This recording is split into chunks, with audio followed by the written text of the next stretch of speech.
The docking bay of Outpost Varela buzzed with alien laughter. A gang of tall, multi-eyed Trelkani pilots watched from behind crates as the human veteran hunched under the belly of a rusted old freighter. Sparks danced from his fusion welder, while coolant leaked around him like tears from a dying machine. "He's patching up that thing," one sneered in high Trelkan, their voices wet and clicking. Even a mining drone wouldn't fly in that junk. A human trying to fix a relic. Pathetic. Jace Harper heard them. He always did. Even though he never looked up. His body ached. Metal screws replaced parts of his shoulder and spine. Old plasma burns crawled up one arm. But the ship before him, an ancient Mark IV colonial runner, was once beautiful. And she would fly again. She had to. She was all he had left. 15 years earlier. The War of the Shattered Fronts. Jace had led squadrons through asteroid belts lit by enemy fire, defended crumbling colonies, and flown missions even the AIs called suicidal. He had bled for worlds that no longer remembered his name. After the Treaty of Submission, most humans were demilitarized and forgotten, retired, rejected. The aliens won, but not all of them respected what it took. Back in the bay, a towering Creel general entered.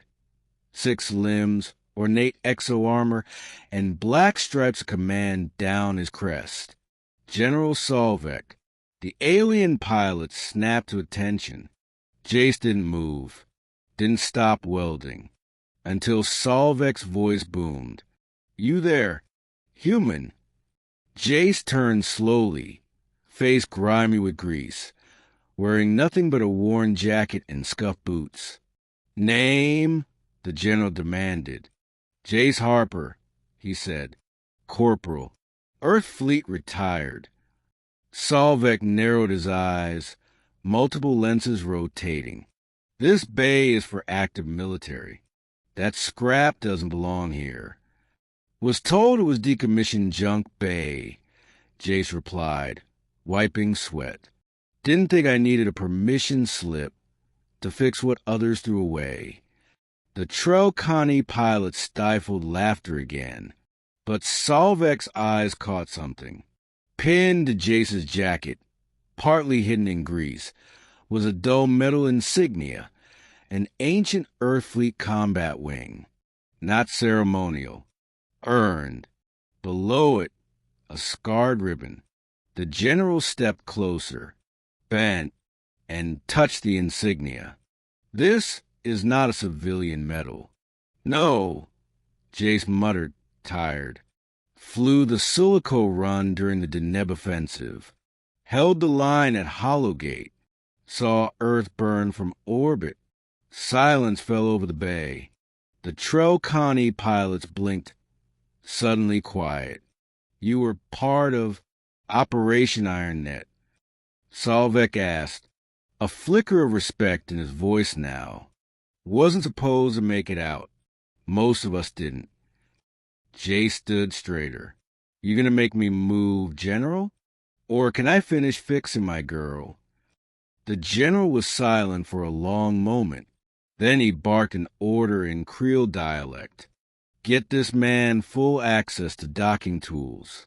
Fuel, core parts if he needs them." Jace blinked. The pilots looked stunned. One whispered, "He's one of those humans."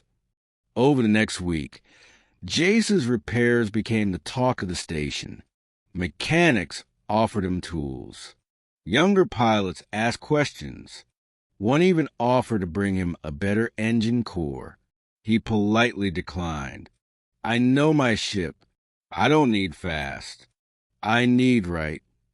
Every rivet he placed, every panel he cleaned was a memory of comrades who never came back, of laughter in the mess, of final orders and burning skies. One night, while tightening a manifold clamp, a soft voice spoke behind him. Why you fix that rust bucket when no one pays you? Jace turned to see a small alien child, one of the Creole younglings from the refugee side of the station. He crouched, because someone needs to remember, this ship flew when the universe burned, and she carried people home. Maybe not in glory, but in honor. The child tilted its head. Would she fly again? Jace smiled for the first time in weeks. Yes, she will. A month later, emergency klaxons screamed across the station. Pirates, scavenger lords from the Bleeding Rim. For ships, well armed, no warning. Varella's defenses were offline due to a scheduled upgrade. The outpost would fall. The Creel scrambled fighters. The Trocani ran to intercept. But they were outgunned and outnumbered. Jay stood in the docking bay, his old freighter now polished, patched, and humming. She still had scars. Like him, but her heart, the reactor, beat strong. He climbed into the cockpit, flicked switches with practiced hands. One last dance, girl. The engines roared to life. As the bay doors opened, stunned techs saw the Mark IV rise on the floor like a ghost of wars past. And Jace Harper flew. He struck from behind, hit their lead gunship a precision missile, vanished into a debris cloud, looped through the exhaust trails, and disabled a second before the pirates knew what hit them. His flight style, erratic, brutal, beautiful, wasn't in modern AI playbooks. He was instinct, muscle memory, combat rage, and honor. Alien pilots watched in awe as a relic danced between enemy fire, making their simulations look like child's play. On the bridge, General Solvek gripped a rail. Send backup to the human. I want him covered. But by the time support arrived, 3 pirate ships were already falling in flames. Jace's freighter limped back into dock, venting steam, one wing half melted. The bay doors closed behind him. Cheers erupted across the station. Later that night, in the command chamber, General Solvek approached him again, this time with a small, sealed box. A Medal of Valor, the general said, from the Creel High Command. Jace raised a brow. Didn't do it for medals. I know, Solvek replied, but the young ones need symbols. Jace accepted the box quietly. Inside was a shimmering obsidian wing, the Creel's highest honor. Solvek added, I've also refiled your veteran status with the Union Navy.